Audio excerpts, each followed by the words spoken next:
I've asked you several times in the last 24 hours to just take a moment to be able to read through John chapter 6. We've been going through this series that I've called Hello, My Name is Jesus. We've been going through the Gospel of John in some of these pivotal moments in the life of Jesus and the way that he interacts with different folks. And I asked you to take some time in the last 24 hours to just pour over John chapter 6. Brian Parks actually had sent me a text message and said, man, are you covering all of John chapter 6? Because there is a lot in there, and there is a lot in there. That's part of the reason why I had you read that ahead of time. The other part of it is I didn't want to have to make 500 slides to have John chapter 6 up on there, but we're not going to be able to even come close to covering everything in John chapter 6, plus I've covered some things concerning this moment in the life of Jesus in other sermons.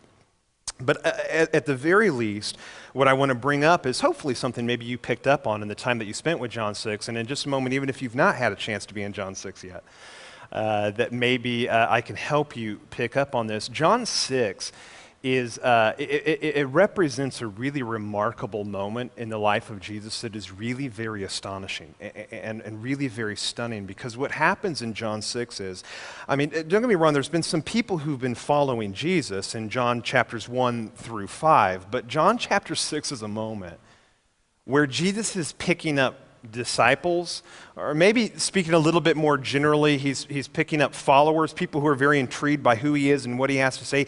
He's gaining followers, disciples, at an absolutely astonishing rate at this point in his ministry. We're talking to the point of him having tens of thousands of people who are wanting to follow him. This is how John chapter 6 starts, if you recall. It says, Jesus crossed to the far shore of the Sea of Galilee. That's the northeastern part of Israel, if you look on a map. Jesus crossed to the far shore of the Sea of Galilee, and a great crowd of people followed him. Now, this is a big deal. I mean, that means people are climbing in boats and following. They are all in with who Jesus is, okay? This is a very big moment. They're traveling from all over the place. Even when he takes to the seas, they're following him, this large crowd of people. In fact, John goes on and fills us in a little bit more in verse 10. He says by the time Jesus lands there and kind of sets up base camp for his teaching and for his ministry, it says there were about 5,000 men who were there. Now, in ancient cultures, whenever they would take count of who is present at something, you might not like this because you think, hey, women and children should be counted. But that time, they would round the number around how many men were there, because in their mind, that was representative of how many families were there, okay? And so what I'm getting at is really don't just read that number as 5,000. That's actually too small, because if you took what were common units of the family there, a man, a wife, maybe 1 to 2 children, we're talking upwards of 15 to 20,000 people. Okay, and you've got to let that sink in. That means 15 to 20,000 people are following Jesus at this point. They're wanting to hear about who he is and what he has to say. I don't know if that's sinking in, but that's a lot of people. 15 to 20,000 people. If this was happening at any given moment in our nation, in the saturation of social media and the media and everything like that, this would make news. Hey, there's this guy who's come up out of nowhere. 15, 20,000 people are following him wherever he goes. It's a big deal. And then it gets even bigger, because when you read further in John chapter 6, the crowd grows. Because it says in verse 22, the next day, we'll come back to what happened on that day, but the next day, that crowd of 5,000 men, so 15, 20,000 people, they remained on the shore of the lake. And then some boats from Tiberias on the other side of the Sea of Galilee, they got on some boats and they landed near that place where the crowd was gathered. And so then you've got these combined crowds who were getting into boats and they were going looking for Jesus. You know, it's conceivable, but you had another 5,000 men who joined them. It's conceivable, but we're dealing with somewhere in the neighborhood of 25,000 to 50,000 people who are following Jesus wherever he's going. And this grows in less than 24 hours. That's astonishing, right? To almost maybe double in size, to 50,000 people following him wherever he went, wanting to get to know who he is, wanting to get to know what he has to say. I mean, this is amazing. This is amazing.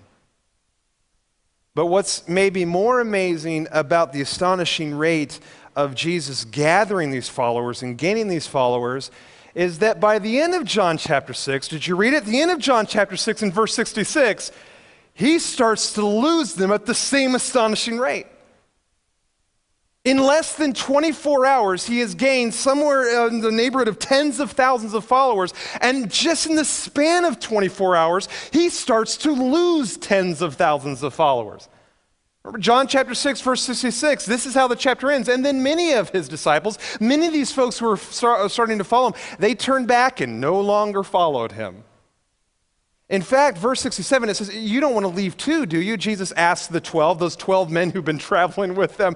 And what that almost seems to indicate is you might very well have gone all the way from 50,000 men, women, and children down to just the 12 that he started with. That's quite an accomplishment, to lose nearly 50,000 followers in less than 24 hours.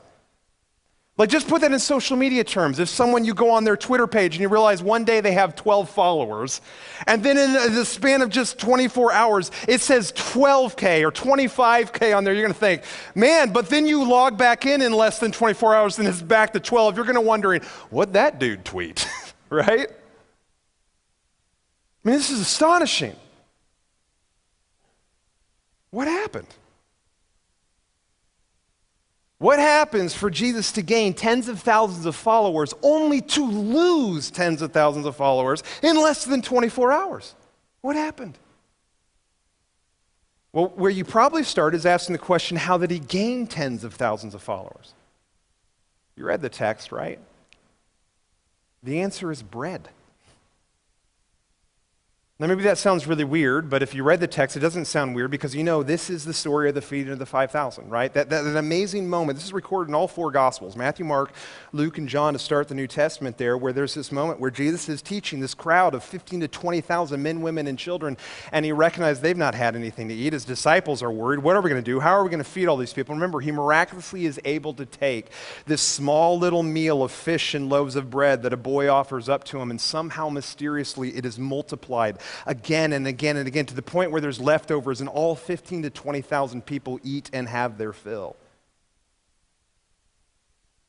And you ask this question, why did the 15 to 20,000 remain with him, to the point where news spread all around that Sea of Galilee, the Sea of Tiberias, so that maybe upwards of 15 to 20,000 more began to follow him and want to clamor for him? It's because of bread. I mean, John points this out in verse 22. I didn't give you the whole bit of verses there in 22 and 23 because John says the next day that crowd of 5,000 men, 15 to 20,000 men, women, and children, they remained on the shore of the lake, and then some boats from Tiberias landed near that place where the people had eaten the bread after the Lord had given thanks. In other words, what John is saying is they heard the getting's good.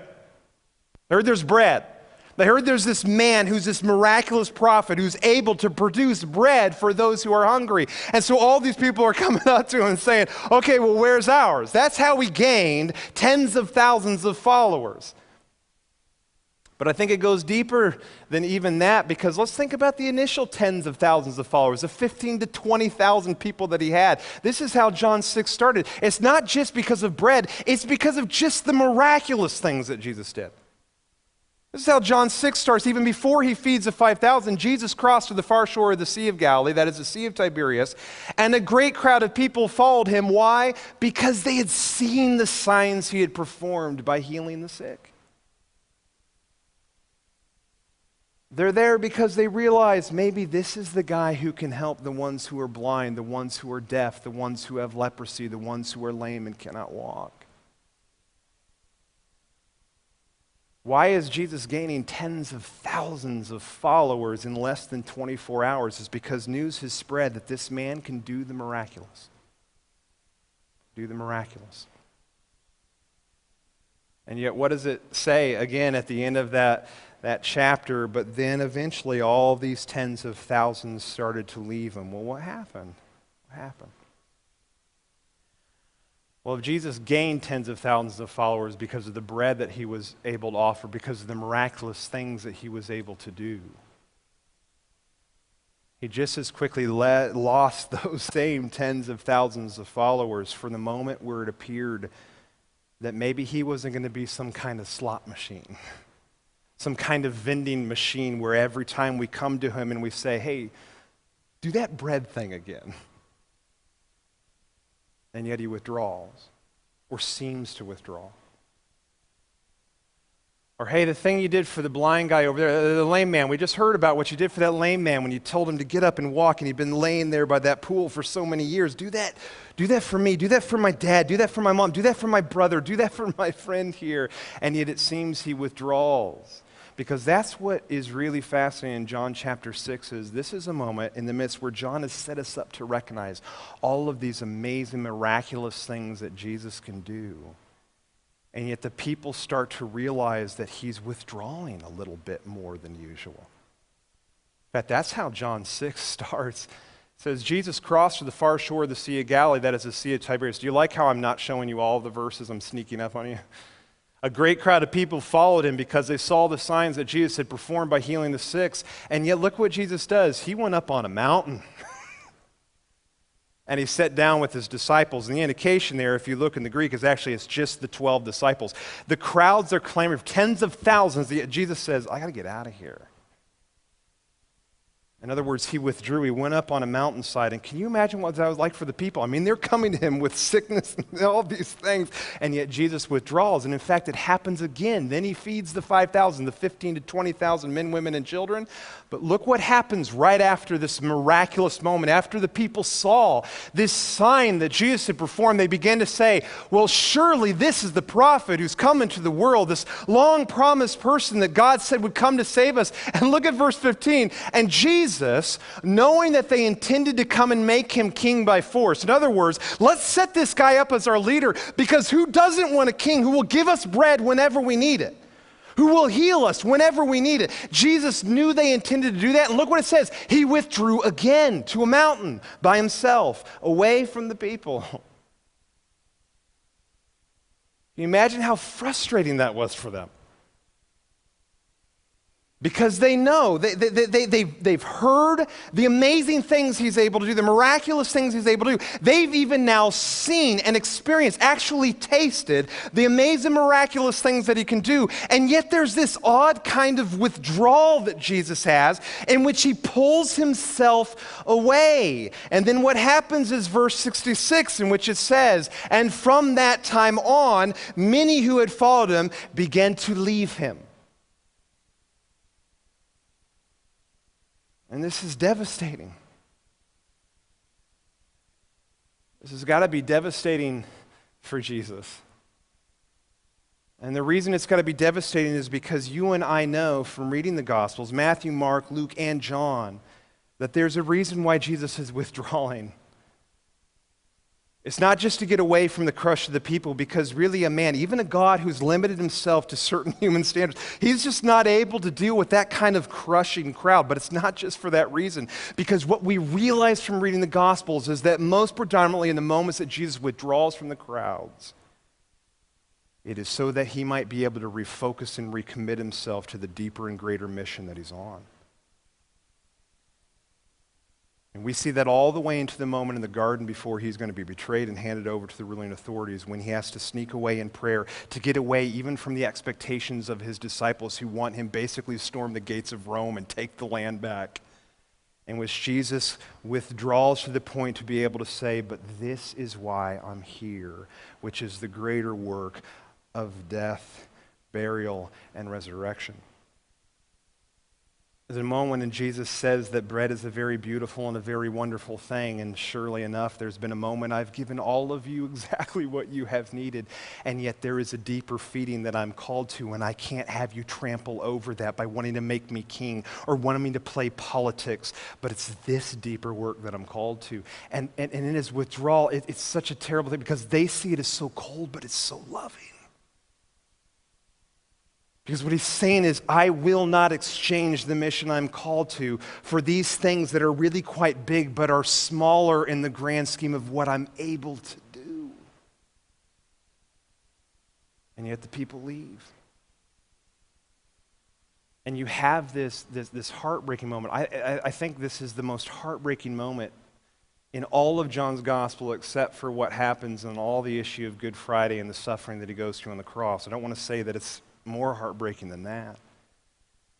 But this is a very close second because there's this moment where Jesus is realizing this current of thought that's going through the people. He realizes they're on the verge of wanting to leave him because their hands go empty when it comes to something like bread or even healing. And he cries out to them, doesn't he? In John 6, 26 and following, you saw that in those verses. See, some of you are looking down in your Bibles. What I'm going to do is I'm going to give you my little paraphrase, okay? It's the Brian Lowry translation. It's not sold in any bookstores. It probably shouldn't be. This is how I would paraphrase what Jesus says to the crowd, and it's so heartbreaking because you can just feel him crying out to them. He says, you're looking for me because of bread. I'm looking out and you're looking for me because of how the blind have seen, the deaf have heard, the lame have walked, the lepers have been made whole. You're looking for me, looking to follow me. You're going to stay with me only because you got the miracle you wanted and you figured it's time to get while the getting's good. You ate the loaves, you had your fill, and you want more today. And if you get more today, then you'll follow me for at least one more day, right? But what if I can offer a food that never spoils? What if that's what I'm called to do? What if I, above all else, can offer his food that never spoils, a healing that goes deeper than stripping scales from eyes, deeper than unstopping ears, deeper than shocking tendons and muscles to life, deeper than skin without boil or blemish? Because that bread is coming. In fact, it's here because I'm here. I'm wanting to give you me. That healing is coming. In fact, it's here because I'm here. I want to give you me today. Look, I know what you want. You want bread, but for many days to come, the bread might not come. Let me be even more honest with you. Many days that bread will not come. And Jesus says this elsewhere in which he says, when I have been with you, I have done so much, and yet there are greater things to be done. He goes on in John to say, I go to prepare a place for you that is put right and whole. It's the same with the healing. It says, I'm doing this. That was something special for the sake of your seeing the need for a better bread, okay? For the sake of your seeing the need for a deeper healing, okay? We talked about this for you. Jesus is saying here, that's the rub for me. I have to perform miracles that you might believe, but there's this catch-22 to it all because you see them only as miracles that meet your immediate needs and not as these signs that point to the one, me, who will address all of those critical needs. And what happens in some ways in John 6 is Jesus is actually saying this, and I know this is tough. He's actually saying, you know what? No more bread. But there's still bread. There's still me. You can have me. Take me in by faith and belief, and you will live. You want a miracle? I get it. I need you to take the miracle of me. Because all miracles are gathered up in the miracle of me, of this coming death and resurrection. And yet, what did the people say? You read it in John 6. And at this, the crowd began to grumble about him because he said, I'm this bread that came down from heaven. And they said, wait a minute, isn't this Jesus, the son of Joseph, whose father and mother we know? How can he say he's come from heaven? And then, of course, verse 60 and on into 66, on hearing it, many of the disciples said, you know what? This is a hard teaching. Who can possibly accept it? And so from this time, many of his disciples turned back and they no longer followed him. And this is devastating, isn't it, Reunion? It's devastating to have Jesus who's crying out to them and telling them that he is, at the very least, we've talked about this before at Reunion, at the very least, he is the one miracle that every single person in history will get. And their response is, we want more. Or maybe, and this is tough to say because I know the things we cry out to God for and the things they're crying out for, which are not bad things, healing and food, not bad things. And so that makes it very tough for me to say what I'm about to say, but it's interesting that what happens is that Jesus is offering to give us absolutely everything that we want. Eventually. But he's willing to give us absolutely everything, and we want more, which is not possible because he's giving us everything. Or maybe the better way to put it is he's willing to give us everything, and quite frankly, we want less sometimes. There are times we cry out to God for something less than resurrection. I mean, it's in this moment where Jesus is saying is that if you take me in, you can have life. And the people are saying, hey, actually, back to the bread. It's a tough text, isn't it? It's a tough text. In fact, one of the things that has stood out to me is that in this series that I've gone into in the Gospel of John, there have been moments where I've really gone back and forth and I want to preach on, and so I changed my mind this week again, which was not a good idea because this was turned out to be the worst possible week for me to do that. But when I was planning out this series on John, just as much as it was true last week when I told you I had not planned on preaching out of John chapter 5 and the healing of the lame man, I hadn't planned on preaching out of John chapter 6 either, in the story of the feeding of the 5,000 and the bread of life that Jesus talks about here. And the reason for that is not just simply because we've already covered it before, which we did, if you remember in the story that I did on Matthew, Matthew's version of it back in, I guess that would have been 2012, 2013 even. But it's also because I didn't want to touch on this text because really for me, in my own life for the last 6 or 7 years or so, whenever I've read John 6, I've found myself really overwhelmed by one particular question. And it's actually a question that inspired that Easter sermon that I preached back in 2012, if you remember it. I know some of you do. Preachers always have this completely stupid, ridiculous notion that somehow you're going to remember every single sermon that we ever preach. And it is a stupid notion because of course you won't. But out of the 175 that I've preached with you, the one that most often gets brought up is the one from Easter of 2012. When I was talking about our desire for so many miracles and wanting to wrestle through what if we're just going to get one. That sermon was born out of 6 or 7 years ago when Sarah's brother had been diagnosed with stage 4 colon cancer, and I found myself reading John 6 for the first time. I mean, not the first time, you know what I mean by that? I mean, read it for the first time. There's a lot of things. Brian Parks was right when he texted me and said, man, there's a lot of stuff in John chapter 6. There is a lot of stuff, and I wish I could cover all of it because it's actually fun and fascinating. I confess to you, I'm going to go ahead and cover the hardest because what happens at the end of John 6, if you really read it, is you're left with this question, which again, it's a variation of the question I had 3 years ago on Easter. What if Jesus is the only bread, the only miracle I get in this life? What if his death, burial, and resurrection is the only bread, the only miracle I'm going to get in life? Same for you. There's this moment where all of a sudden we take up attendance with these crowds here who are coming face to face with the reality. Now, wait a minute. Is he saying that really the ultimate miracle is going to be him? Where's the bread? Where's the healing? Why is he withdrawing? And they're left with that question, aren't they? Is that all we're going to get? And I've had to wrestle with that question in my life because it seems so far that that's been the case for me. Now, I'm saying it seems. I'm saying that it seems that way so far because I'm going to confess to you, and I have no problem confessing to you because sometimes I know like, oh, he's a minister. He probably figures all these things out. I'm going to confess to you that it's maybe quite likely I've missed a miracle or two and not realized it. And I know the sentiment that a lot of people toss around, well, every sunrise is a miracle. I don't find that particularly helpful. I also find it kind of stupid.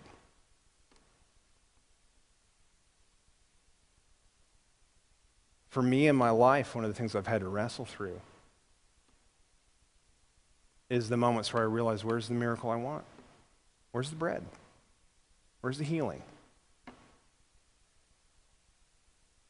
We had this moment in which it was 6, 7 years ago that Sarah's brother at 32 is diagnosed with stage 4 cancer. And we stormed the gates of hell with prayer. He dies 10 months later, to the day that he was told you might live 10 months.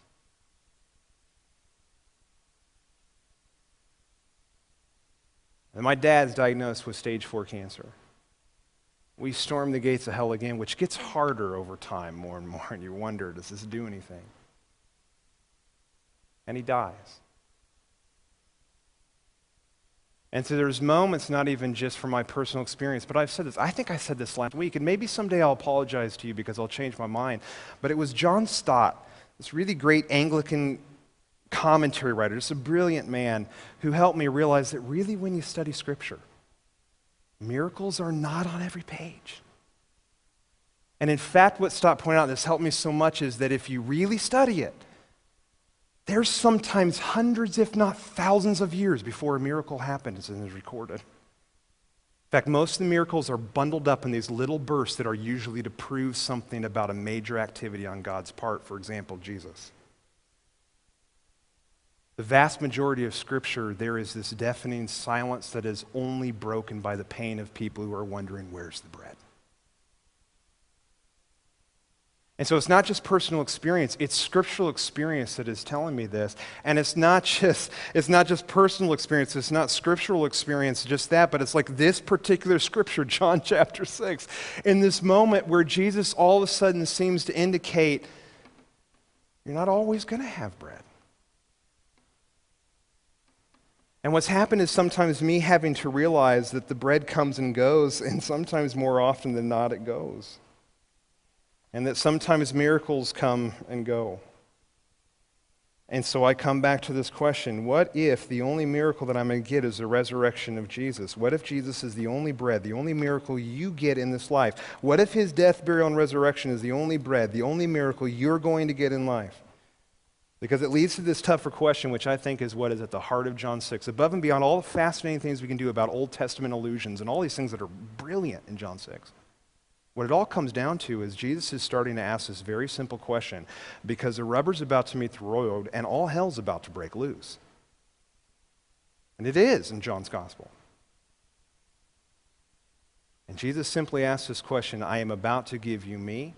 I need to know if that's going to suffice. I need to know if you're going to stay or if you're going to go.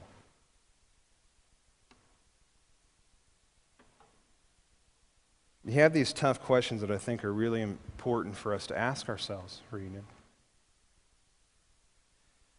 Not that, I'm missing those slides. Never mind. We'll come back to those.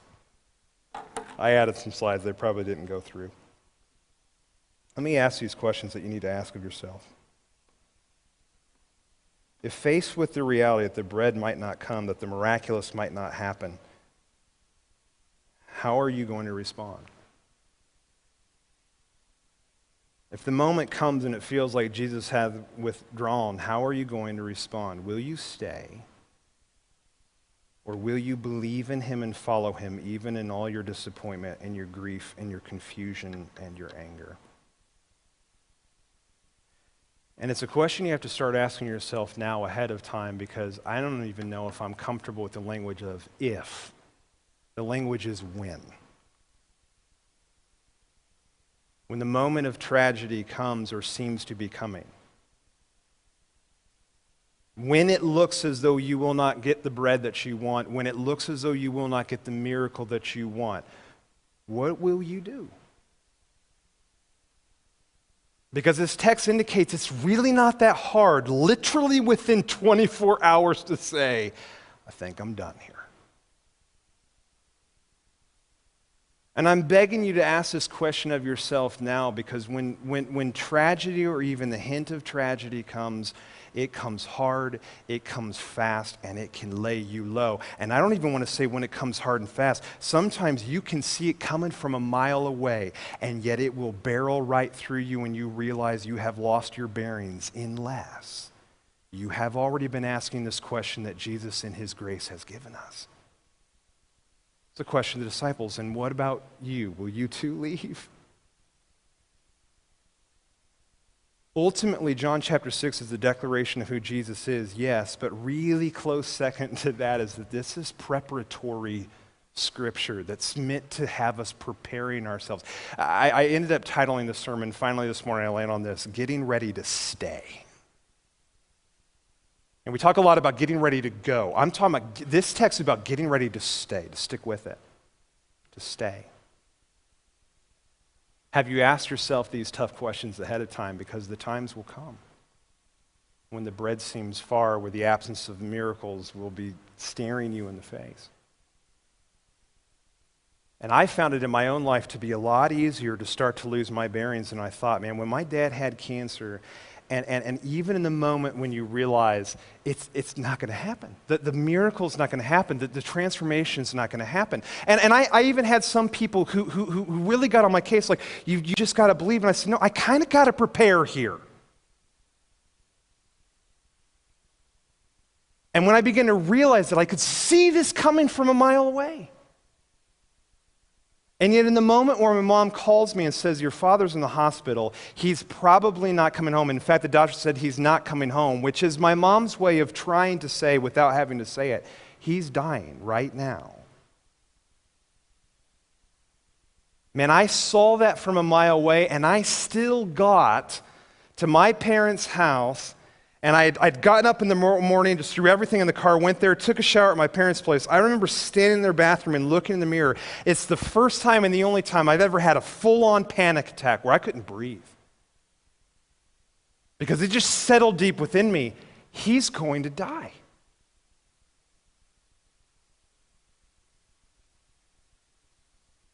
And this panic attack gave way to really deep anger for me. Why? And I remember the very next morning, I think I've shared this story with you. I remember the very next morning was Easter Sunday morning. And I didn't want to go to services, but my sister says, we need to go to service. We need to go to worship service. I didn't want to, and so I go in there. My dad's in a hospital room about 5 minutes away, dying of cancer. And I've got this whole group of people in the church there who are coming together, and they're singing this song called My Redeemer Lives. And like clapping, like, my Redeemer lives. And they're all excited. And I'm like, shut up. Just shut up. That's what I was screaming. Internally, not out loud, if you're wondering, that was probably a very awkward moment at Brian's church. I don't want to hear it. Like quite literally running out of the room. And what ends up happening is I'm in that moment quite literally wanting to run away from that one miracle. For the absence of the other. I'm literally running out of the building, which is funny because my sister drove there. I didn't have keys to her car. I ran out into the parking lot, and then I just stood by the van because I was locked down. I'm like, this is kind of awkward.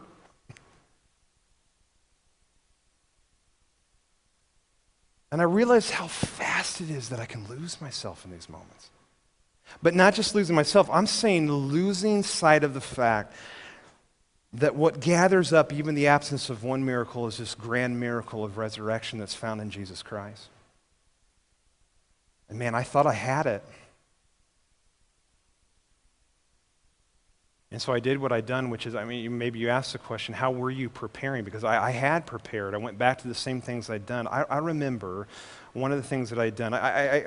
Just so I quote it properly, I remember writing down out of Revelation 21, verse 5. And you know this one, I've taught about this before. It's where Jesus stands up in the throne. He says, he who was seated on the throne said, I am making everything new. Interesting, in Revelation 21, verse 5, it says, and then he said, write this down, for these words are trustworthy and true. I actually took that literally. I wrote that down, and I kept it in my pocket as a way to prepare. Because in the moments where I'm seeing everything that seems really very old, there had to be something that told me, but still there's the one. Behold, I am making all things new. It was spending hours and hours and hours in Revelation 21 and 22, which just transcend even the worst moments that I found myself in. In fact, I remember that on the other side of everything just feeling like it was closing in on me and I'm losing my bearings and I feel like I'm losing this, that I haven't prepared well. I tried to prepare well again. I tried to catch myself ahead of time in Dad's death, and so I remember pulling a chair up by his bed and reading to him Revelation 21 and 22. It was the last time that I remember that I could sense that my dad wanted to get out of bed and stand. It was the last thing that gave him this rise was Revelation 21 and 22, and yet at the same time, I don't know if I was reading it for him or if I was reading it for me to prepare. Because it looked as though the plate will be empty on the bread that I wanted, and yet there is still bread. I will take and I will eat, and I will wait for all the rest. It's an incredibly important passage reading, and I don't even know if I'm giving it justice, and I've gone too long. I tend to go long when I've not prepared the best. But man, these are incredibly important questions you've got to ask yourself. And ask yourself now. What if there will just be that very simple moment that just Jesus stands before you and says, I'm so sorry, with tears in his eyes. Not that bread now, but I'm here. Not this miracle now, but I'm here. What if that's all you get? Because it's not even right, is it, for us to say that's all we get? That is all. And we get it.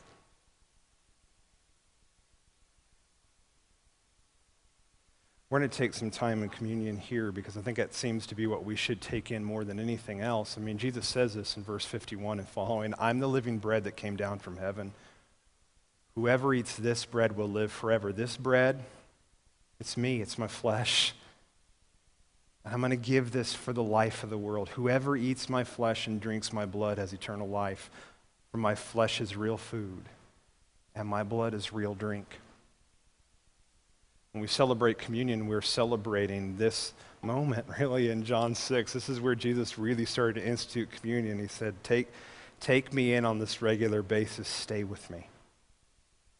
Stay with me, the bread of life, this drink of life. John 7, he goes on and fills us even more. Here's bread and here's living water, he says in John 7, right?